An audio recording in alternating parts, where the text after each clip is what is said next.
In my home, I have copies of Encyclopedia Britannica going back to 1768. The definition of the word Negro. In that definition, over 1768, 1810, 1840, and so forth, you'll find things that we believe today to be stereotypical descriptions of black people presented as fact.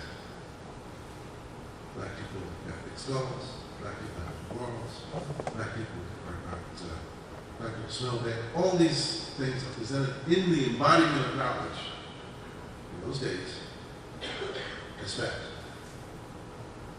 My brother here mentioned historical memory.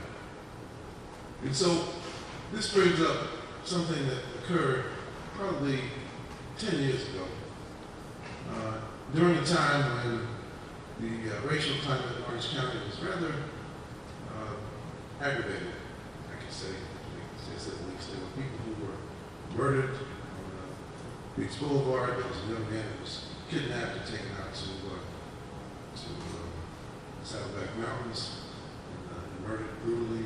There were other things going on, problems going on, incidents with the police. And so, as a member of 100 Black Men, my brother here, as well as some other people in this room, and myself, had a meeting with the Irvine Police. And at that meeting, it was admitted by the police chief at the time that one of several possible definitions of a suspicious person was simply a black man walking down the street. I didn't say a black man walking down the street causing problems. I said a black man walking down the street. Now, if that was the case just 10 years ago, and we have today things that were presented 200, 300, 400 years ago as fact that are still a part of our stereotypical descriptions, how are we ever going to extract that idea from the minds of the police unless we have a very, very serious program of sensitivity training, of some sort of really strong method of changing behavior?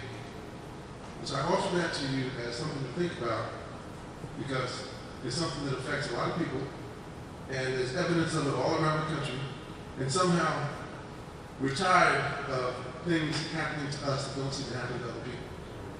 There's a big question in our minds. Well, if so-and-so got shot 41 times, why is it only people that look like us that this happens?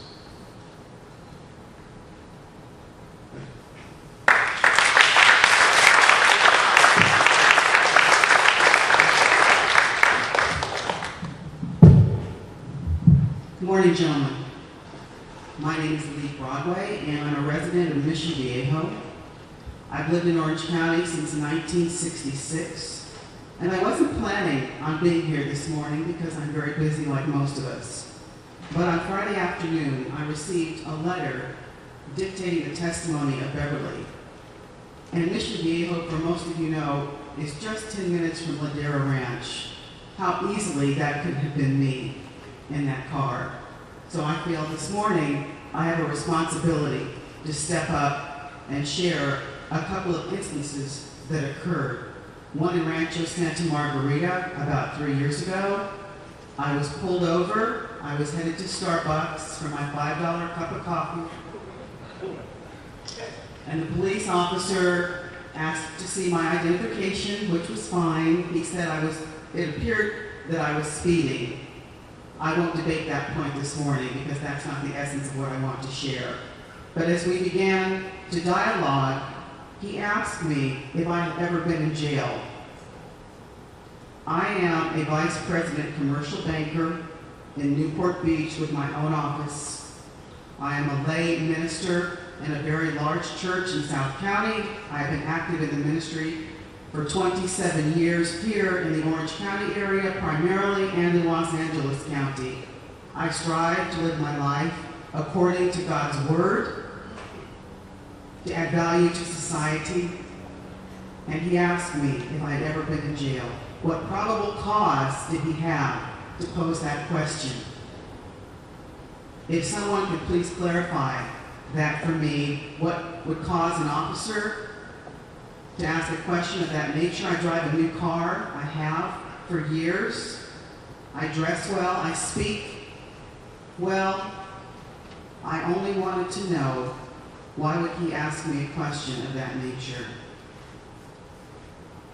This morning, if we could create a sense of clarity and sensitivity to one another, and if we continue to listen and educate one another, I believe there are some solutions that can be posed this morning and brought to the table as long as we continue to have open dialogue. Thank you very much for your time.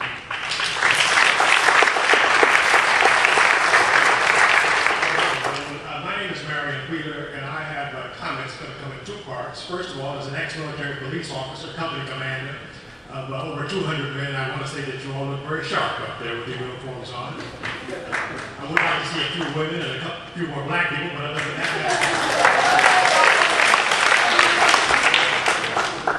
this second comment is directed primarily to Sheriff Corona.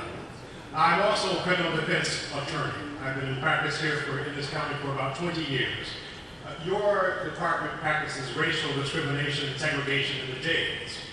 When we go into the courts, the black inmates are separated from all the other inmates. When we speak to the bailiff about bringing up an inmate, the question that is asked of us is he racial? Which means, is he black? As a matter of fact, I was perplexed by the question the first time I heard it because I thought racial. I suppose we all are members of some race. Which race are you referring to? It made clear to me that it was talking about a black inmate.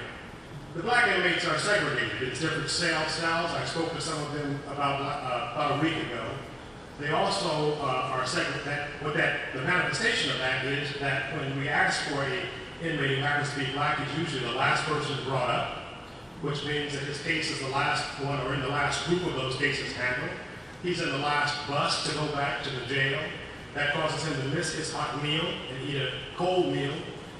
One inmate also told me that they're last in line to get clothing exchanges, which means they have to wash out their jumpsuits rather than getting new jumpsuits. Not to mention the fact of the psychological effect, and it's a marvelous and interesting thing to see when you see a group of black men separated in a different cell. When they ride back to the jail in buses, they're placed in cages. The Sheriff's Department is probably aware of a recent Supreme Court decision involving the state of California, where the Supremes decided that it was unconstitutional to segregate inmates on the basis of their race, with the exception of where you have cases where an inmate has shown the proclivity for violence based upon race. That individual can be separated, but it is not legal to separate them by simply because of their race and no other reason. The question I'd like to ask you is, what is the practical reason for segregation in the jails, and what is the legal reason for it? Thank you. Oh, by the way, I also want to end on this note. You have some of the finest deputies and people like me in the courts, fine fellows.